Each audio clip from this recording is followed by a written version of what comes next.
キラキラ vs ギラギラ。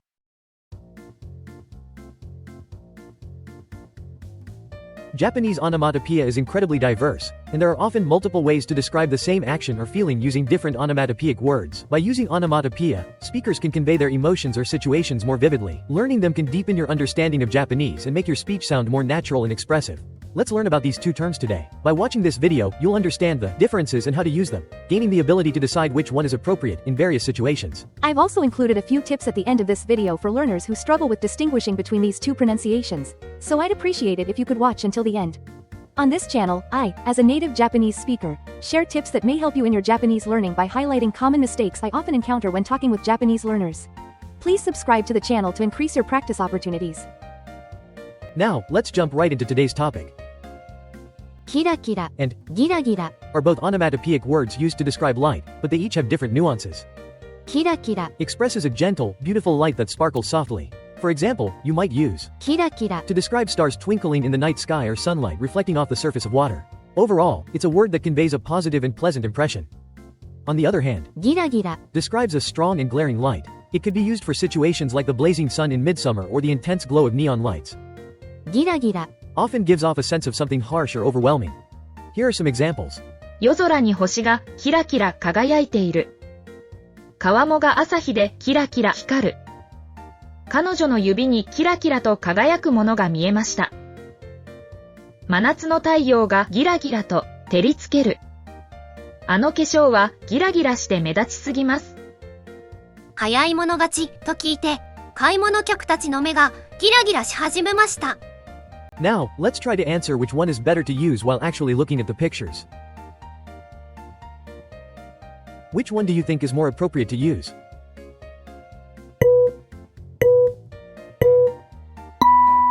The answer is キラキラキラキラ How about this? Which one do you think is more appropriate to use?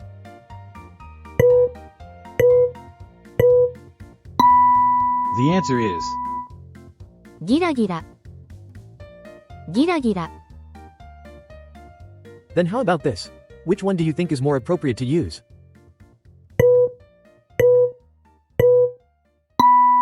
The answer is ギラギラギラギラ How about this? Which one do you think is more appropriate to use?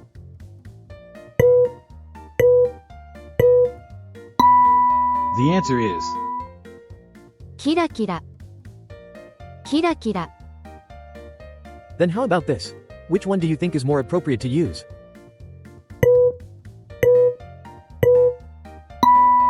The answer is ギラギラギラギラ Regarding the last question, some might think that both the person's eyes and their watch are. ギラギラ However, it's also true that some people might feel the watch is more. キラキラ There are times when there's no definitive right answer with onomatopoeia, and this is a good example. As long as the usage isn't completely off, it often depends on the speaker's perception, so there may not be a clear right or wrong. This is another example. For some people, it's キラキラ while for others, it's. ギラギラ Now, one more question. For you, is this キラキラ or ギラギラ Please let me know in the comments. You're also welcome to write a simple sentence based on this picture.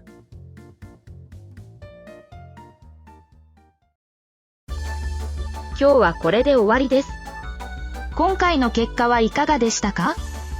皆さんの日本語学習のお役に立てれば幸いです。And that's all for today's exercise. How did today's results stack up for you? Hope you enjoyed. Don't forget to hit the like button and subscribe to the channel. See you next time.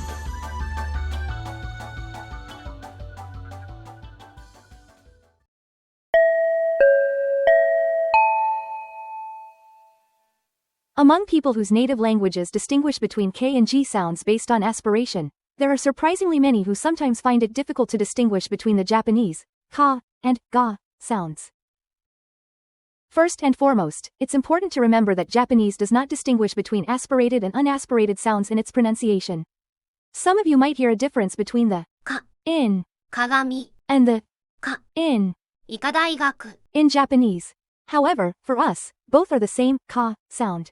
In Japanese, K and G are distinguished by whether they are voiced or voiceless, which depends on whether the vocal cords vibrate or not. Sounds produced by gently closing the vocal cords and vibrating them with the breath are called voiced sounds. This refers to sounds where you can feel the vibration of the vocal cords when you place your hand on your throat while speaking. Sounds produced by opening the vocal cords and not vibrating them, meaning that if you place your hand on your throat and say something without feeling any vibration, are called voiceless sounds. Let's distinguish between them while alternating. かが、きぎ、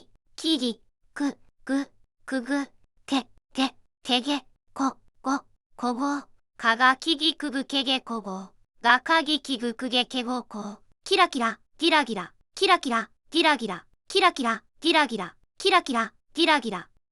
Repeat out loud several times. Recording your repetitions and checking the differences is a shortcut to improvement.